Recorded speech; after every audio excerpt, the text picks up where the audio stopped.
Okay, so let's move on. Let's talk about these little children. I've been holding this class for a minute. I want to teach the class, and I can never get back to Austin. But I'll teach it today. Unless God call me home before this class is over.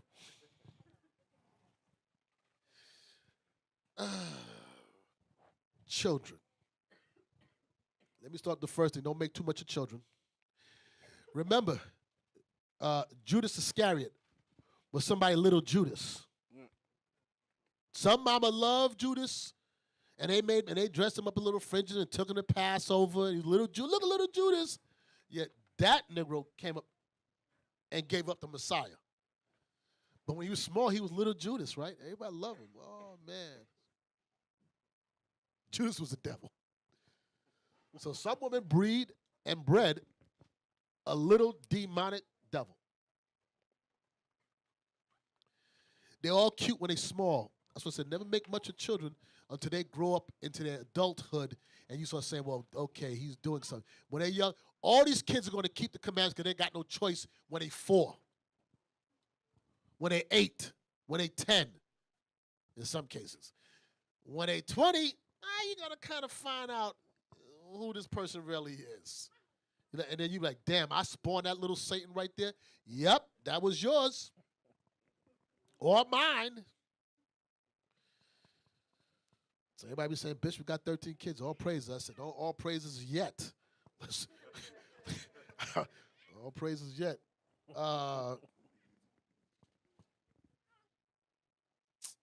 Psalms 127. The last 18 years old, you've been friggin' fostering and feeding the little devil. Would have known earlier, I'd have saved myself a whole lot of food and taken care of you. 127:3. Psalms chapter 127, verse 3. Lo, children are an heritage of the Lord, and the fruit of the womb is starting over. Oh, that old country. Lo, children are an heritage of the Lord. Of the Lord. And the fruit of the womb there's something you said earlier. is his reward. I want to crack up. There's a word you said earlier, and I heard all the country come out of you in that word. And I said, nah, I wish I could remember what you said. Everybody wasn't raised in New York. Yeah. You know? Don't hold it against me, please. But go ahead. Read that again. It's my mouth drying. Yeah. Lo, the children are inheritance of the Lord, and the fruit of the womb is his reward. So the reward of the Lord, the fruit of the Lord, the reward of the womb, children's reward. That's the whole point. I've got this guy stuff now. Got me all this stuff. Well, I reckon that, no. No, but anyway. Children are his reward, right? Hopefully. They could be a reward. Oh, boy, they could be that damn thorn in your flesh. So let's raise them diligently in the laws of God, right? Proverbs 22. 22.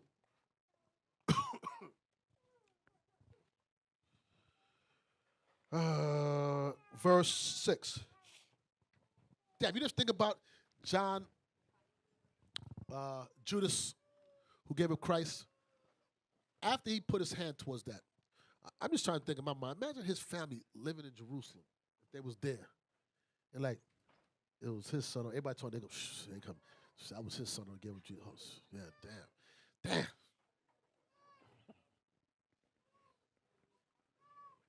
Okay, read. Proverbs chapter 22, verse 6. Train up a child in the way that he should go, and when he is old, he will not depart from it. Train him up while he's young, and when he's old, he will not. Train up a child in the way he should go. Train up a child in the way he should go, and when he is old, he will not depart. You have to program the children from their young the fear of God. They must be admonished. Admonish. If you do not admonish, correct, discipline your children from their young, they're going to be self-willed. The one thing I cannot stomach is a rude, self-willed child. That stuff, when they're young, all they know is what you tell them. And if you don't train them up, when they get older, they will be that thorn in your flesh. Now, that don't mean going up beside their head, put them in ovens. Yeah. Why they do that, Bishop? Oh, I put the black one. The black one. Sorry, sir, I ain't trying to get, but the black woman is the devil, boy. Not the black man ain't either, but boy, some of the stuff these sister. Just read a sister and her new man beat a woman. A sister and her new man beat her child to death, and the father was going to the courts asking to raise the child, give him to me, and they killed this man's child, beat a little 4-year-old girl to death.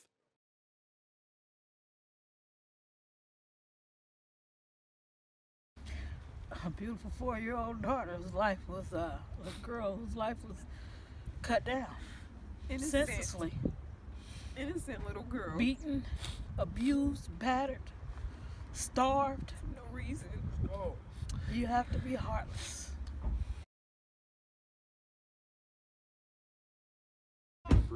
Bruises on her bodies, black eyes coming to school, Rug burn, on her legs, yeah.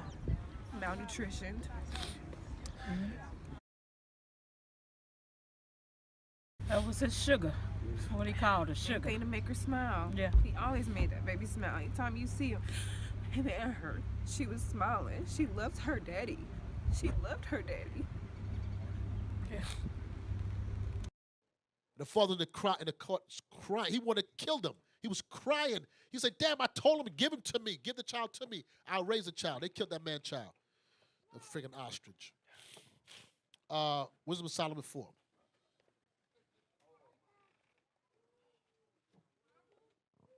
Oh, and here's a point. It's not to go upside the head. That's what I'm saying. We ain't talking about abuse now. Don't, you there, a child is 2 years old, and you mad because it peed the floor. Please. Train them up in the ways of the laws of God. Read 4 and 11. Wisdom of Solomon, chapter 4, verse 11. Yea, speedily was he taken away. No, Proverbs 4 and 11? I thought you said Wisdom of Solomon. I'm sorry. Did I say Wisdom of Solomon? Don't listen to me. Proverbs 4 and 11. That's your problem. You all be trusting the man. Trusting the word of God. That's right. Read. Proverbs chapter 4, verse 11. I have taught thee in the way of wisdom. I'm sorry, verse 10. Proverbs chapter 4, verse 10. Hear, O my son, and receive my sayings, and the years of thy life shall be many. Read on. I have taught thee in the way of wisdom. I have led thee in the right path. Read on. When thou goest, thy steps shall be straightened. And when thou runnest, thou shalt not stumble. Yep. Take fast hold of instruction, let her not go. Keep her, for she is thy life. This is a father. When you read the chapter, it's a father giving his children instruction. Is this father? Yeah. Parents giving children instruction. It says, verse 11. I have taught thee in the way of wisdom. I have led thee in the right path. Children, many times you think you know what you're doing. You don't. By default, you all are idiots. You don't know nothing. You think you know. And it's not your fault that you're idiots. You just don't have life experience yet. Now you can either listen to your parent that's leading the way of God or try it your way and let's see how it works out for you. Trust me, it's not going to work out right for you. Oh, mama, but he loves me. That nigger don't got a job. Oh, but he's going to school. He's been in school for 7 years and he doesn't have his 2-year degree. What are you talking about?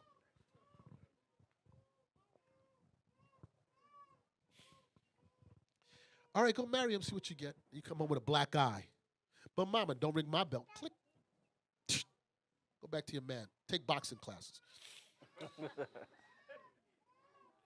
Proverbs 6. Deuteronomy 6, I mean.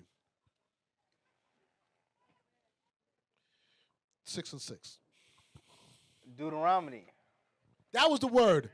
That was the word he said earlier. That was the word he said. That was the word. Say it again. Say it again. I gotta laugh. That's the word.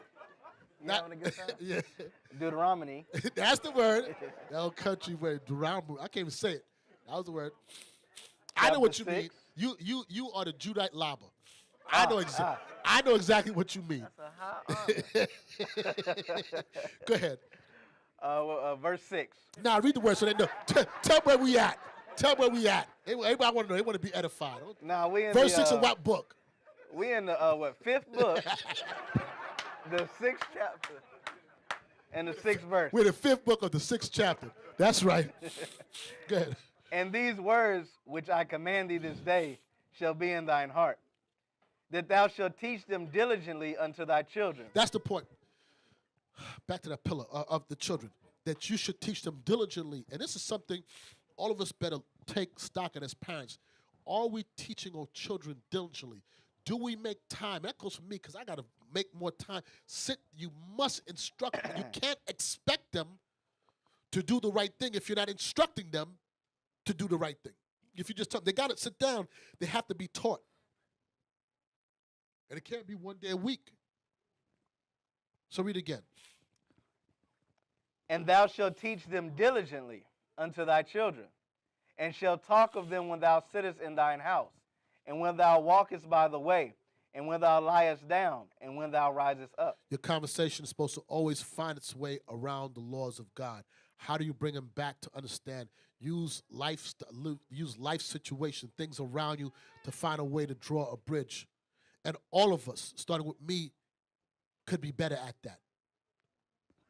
Finding to make the conversations always, it's programming is what you're doing.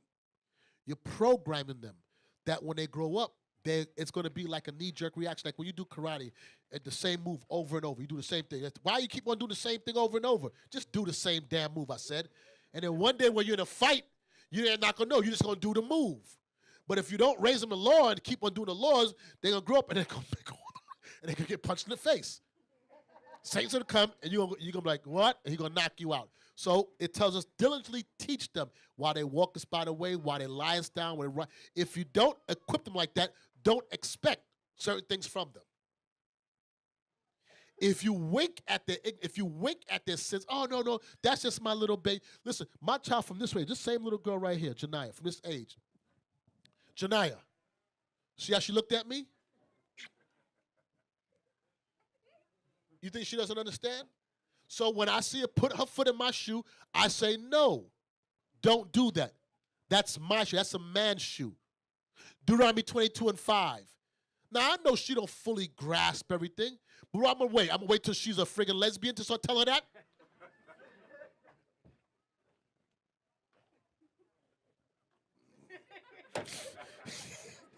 She come with a Adidas tracksuit on and a do-rag.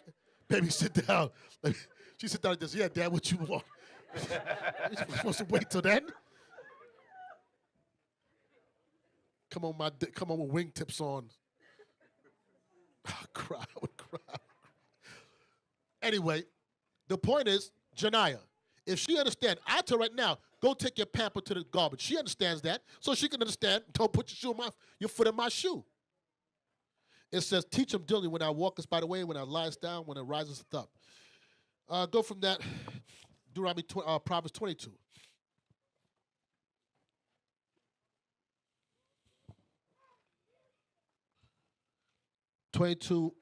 Verse 15.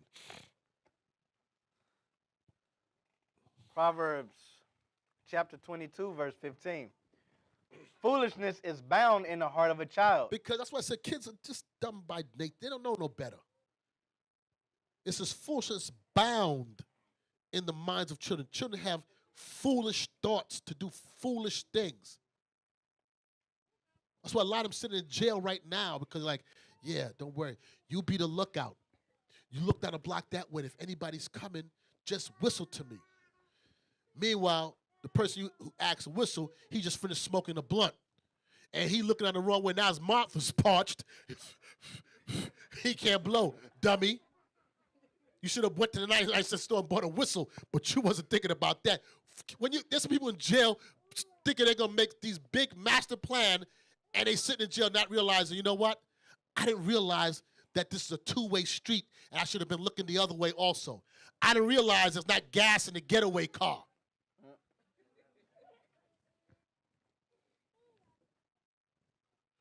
Listen, jump in the driver's seat. You're the getaway driver. Let me know. You run out, you take the keys with you.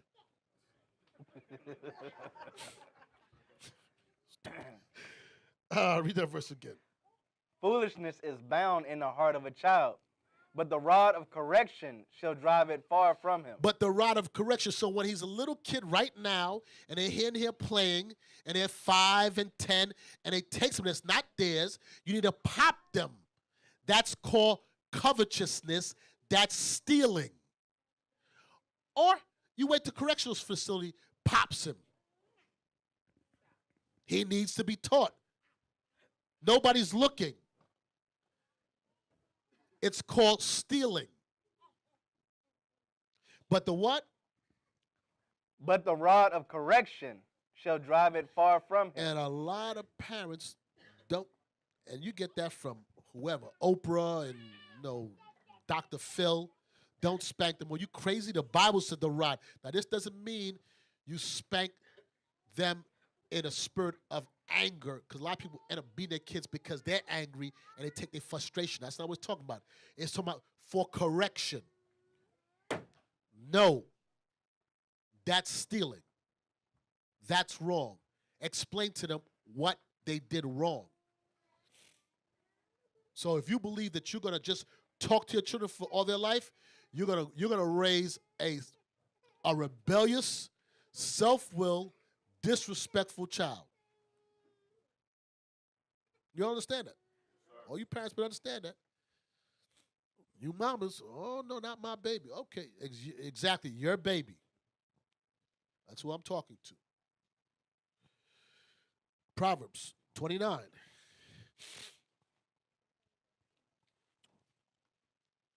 It says the rod shall drive it far from them. 29:15.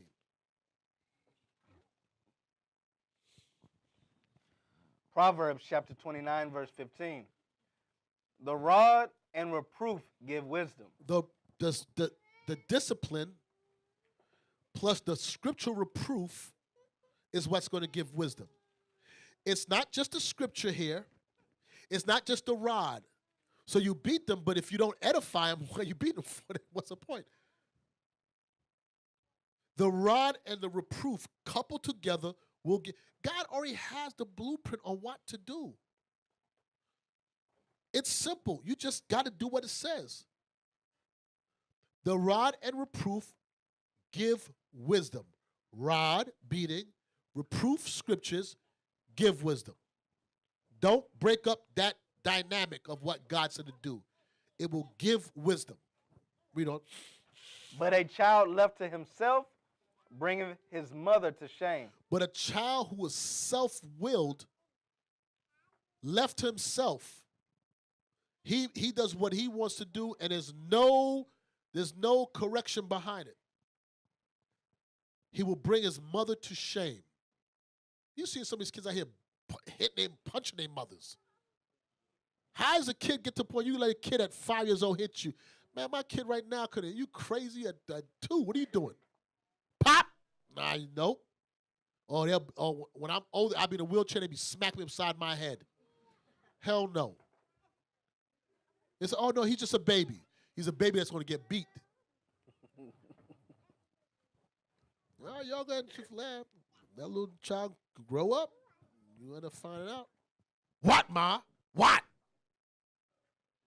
Then try to, because he's 15 years old, been doing push-ups. Go ahead and see what you're going to get out of him then. Sirach 30.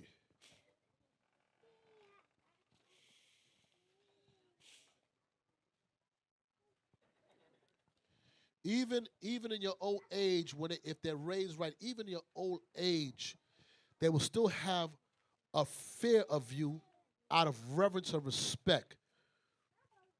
But if you be friending up your kids like you and them as boys and friends and stuff like that, and you be trying to talk with them and like friends. Man, you're a boy. You better always keep that separation of parent to child. God put you a parent over them, not they home boy or home girl. A lot of these single mothers be like that because they had a child when they was a child, so now they want to act like, like we girls. All right, you're going to find out. Then we try to pull that parent card, they don't want to hear it. Sirach 30, verse 8. A little higher. I'll be start with verse 8, and then we'll come back. Sirach chapter 30, verse 8. And horse not broken becometh headstrong, and a child left to himself will be willful. A horse that's never broken become headstrong. You can't ride that horse. That horse is uncontrollable. And a child left to himself will be willful. Why? Because foolishness is bound in the hearts of children. They have these bright ideas that are really stupid as hell, but but you know what happened? They're willful. They can do what they want. It is not in your best interest to have your children making decisions. I'm talking about the young. No, as they grow up, they I guess you begin to mete out certain type of responsibilities to them where they can make. But when they're young, like, I'm not asking you. Who talks to their children and be like, ask them their opinion. I don't know. I wasn't raised like that. First, if you wasn't even in grown people's conversation, the first thing. But anyway, here's the point. But what do you think? Man, listen. Is God asking Christ what his opinion is? Is Christ asking us what our opinions are? Why are we with our children like, so, Timmy, what do you think I should do, Timmy? The voice you said says it all. Because we've been taught by the white man. Yeah, nah. A child left himself become willful. Watch this. Read on. Verse 9. Conquer thy child. You know what conquer means? Who knows what that means? The verb to pamper. Pamper your child. Make too much of them. Oh, that's my baby. Oh, look at him. He's so sweet. Oh, look at her. Look at this. She can never do nothing wrong. And if you got a child that never did anything wrong, then his name must be Jesus. And he back and we still here. That means, other than that, I don't want to hear it. Every child. Man, Christ got corrected. What am I talking about? His parents took him in straightly when he says, let's come back from Passover, and he left him back. His mother came and found, where were you? He said, don't you know I was about my father's business? She said, what did you say? And she took him in straightly. Get your ass over here.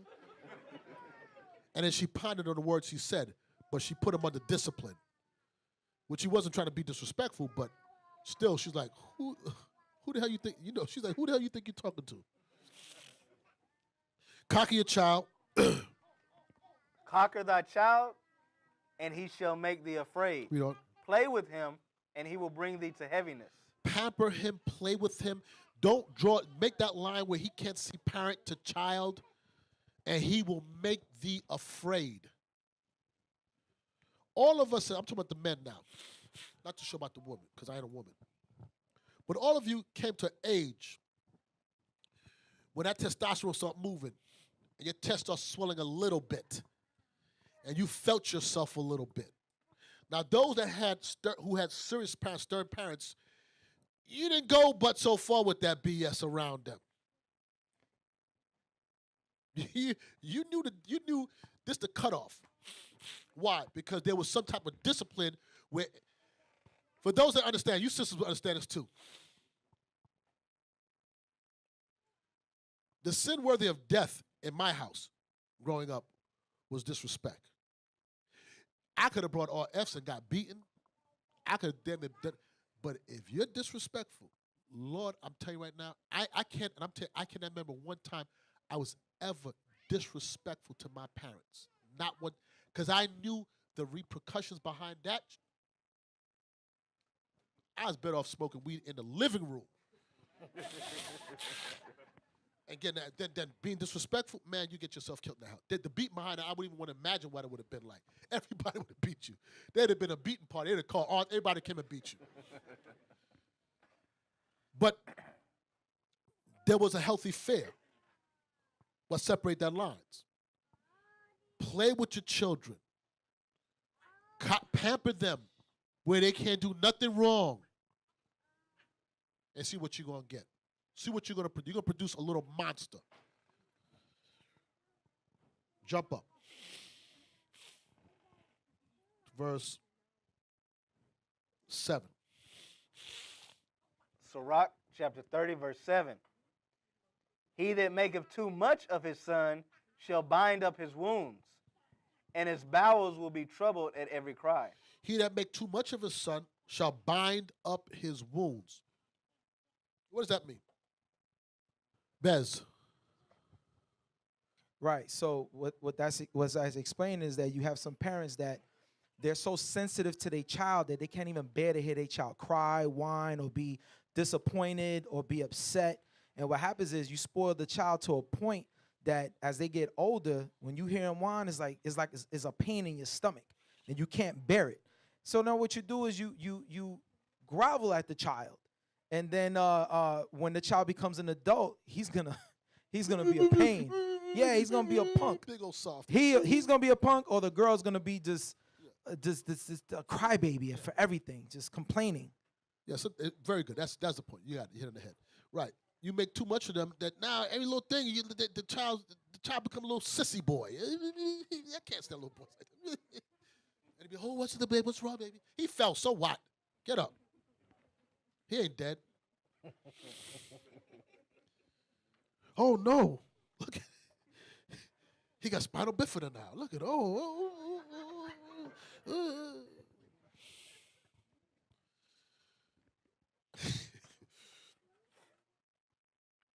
30 and 11. Sirach chapter 30, verse 11. Give him no liberty in his youth, and wink not at his follies. Give no liberty in his youth. Give him no liberty. Keep them in straightly. Keep them under manners and discipline. Keep them under labor. Keep their days busy that at the end of the day, all they could do is fall asleep. Too much free time is idle time. You got to keep their behinds doing something. You ain't doing homework, do this. You ain't doing dishes, do the hair. If you ain't doing that, rake the garden. There's nothing out there. We'll throw something down and rake it up. Keep them occupied. Keep them occupied. That at the end they so exhausted, all they could do is sleep. What does the next verse say? Bow down his neck. No, I'm sorry. Give me no. Verse 11. Give him no liberty in his youth, and wink not at his follies. And when he makes mistake, don't wink it like, oh, that's not a big deal. Yes, it is a big deal. No, don't do that. Do not do that. Ah, that's just a baby. No. You wink at their fathers, you start making excuses for everything they do. And after a while, they're not going to have you. Our job is to set parameters around them. And the parameters, children don't have parameters. They don't have bedtime. They don't have, that's not in their mind. They don't have nothing. It's our job as parents to set those boundaries around them. This is what you can and cannot do. This is what is not acceptable. And there's repercussions if you do that.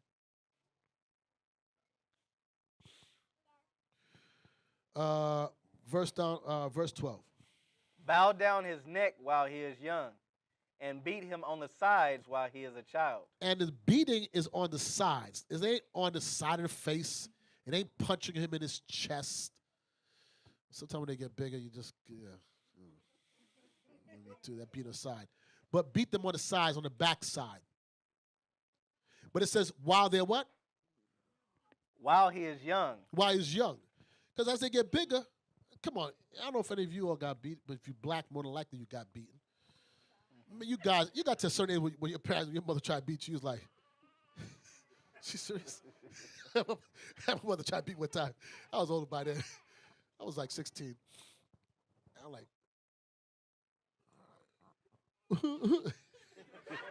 she knew it was over. Those days the beat was over.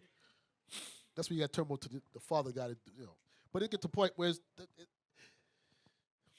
as a parent, you got to catch them when they're young. You got to mold them when they're young. Get their mind frame when they're young. Do not play with them, or they're gonna grow and be self-willed. Bow down their neck while they're young. Beat him on the side while he's a child. Read on. Lest he wax stubborn and be disobedient unto thee, and so bring sorrow to thine heart. Lest he be disobedient to thee and bring sorrow to your heart. Read on. Chastise thy son, and hold him to labor, lest his lewd behavior be an offense unto thee. It says, chastise thy son and hold him to labor, lest his lewd behavior become an offense unto you. Lest he's out there doing all kind of wickedness, all these women, all boys, I don't know what the hell he's doing, all she herself, open her knee to every quiver. Keep them busy. Do not give them no free time. That's what it says. You have a daughter, have care of her. You don't have free time to be like, what are you on the phone with who? What are you talking about? You're on the phone with who? If you got time for that, you got time for dishes. Lest they lewd behavior be what? Lest his lewd behavior be an offense unto thee. Drop that Proverbs 17. Proverbs 17 and 2. The book of Proverbs, chapter 17, verse 2. A wise servant shall have rule over a son that causes shame. A wise servant shall have rule over a son that causes. Let me get there with you 1 second. Lost my place. Hold on. Proverbs chapter 17, verse 2. A wise servant shall have rule over a son that causes shame, You know, and shall have part of the inheritance among the brethren. a wise servant shall have rule over a son that causes shame. So what? Guess what? What we read earlier about lest his lewd behavior become offensive to you. What does it tell you about you're supposed to do with that child? Okay. What did we just read about the lewd behavior? You're supposed to do what? Hold him to labor, right? So here it says, a wise servant shall rule over a son that causeth shame. A person that has a servant, let's just say a king that has servants, right? His son, the king's son, is out of order. The servant will hold him to labor. So the son, let me read it again, I lost my place. It says, a wise servant shall have rule over a son that causeth shame. So this servant who serves somebody will rule over the king's son so he don't cause shame. Likewise in here, us, we're brothers. If you see my son out of order, hold him to labor.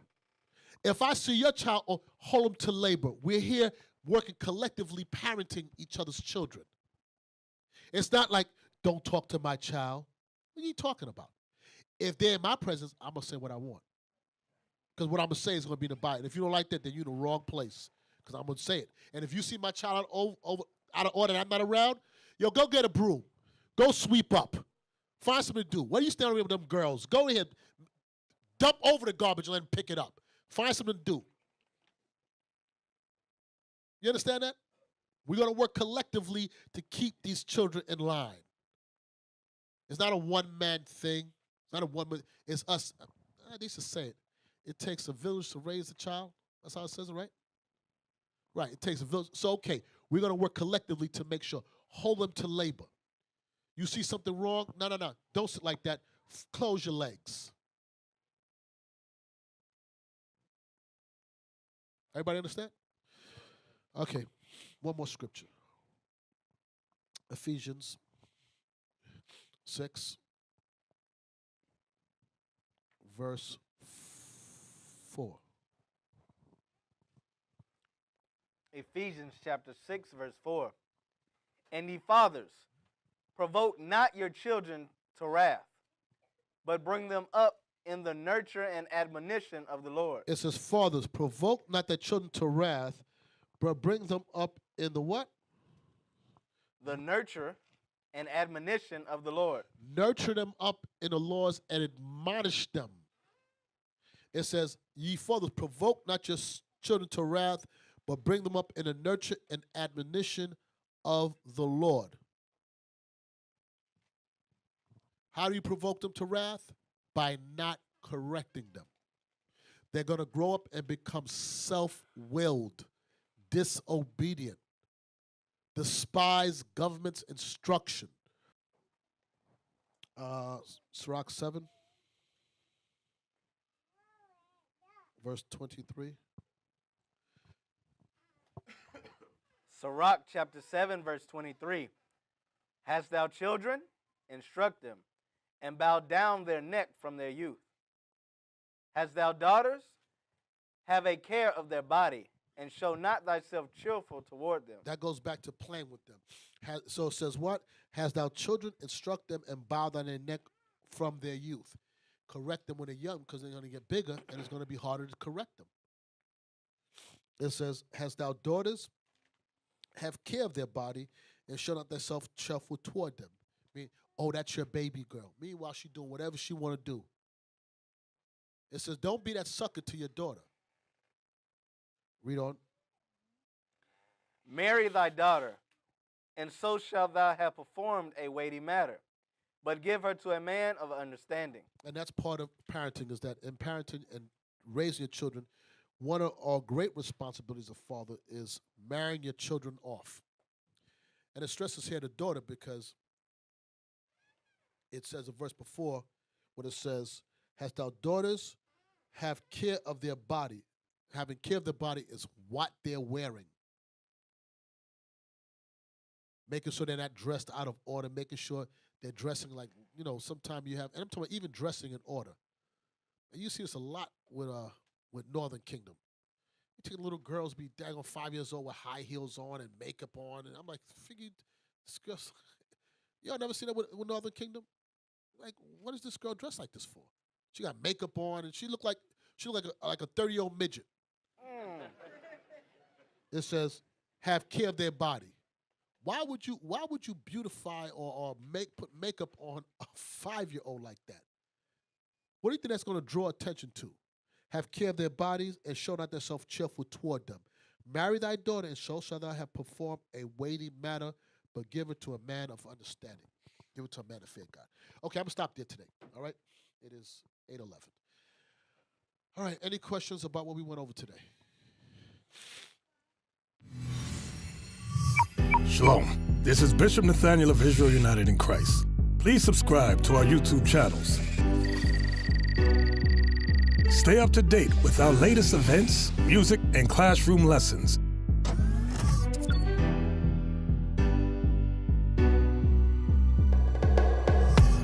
IUIC plans to continue visiting different countries where this gospel has not been preached before. IUIC needs your help in pushing this truth.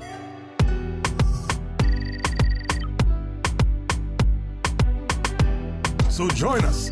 Subscribe to our Instagram, Facebook, Twitter, and podcasts, and stay up to date with us.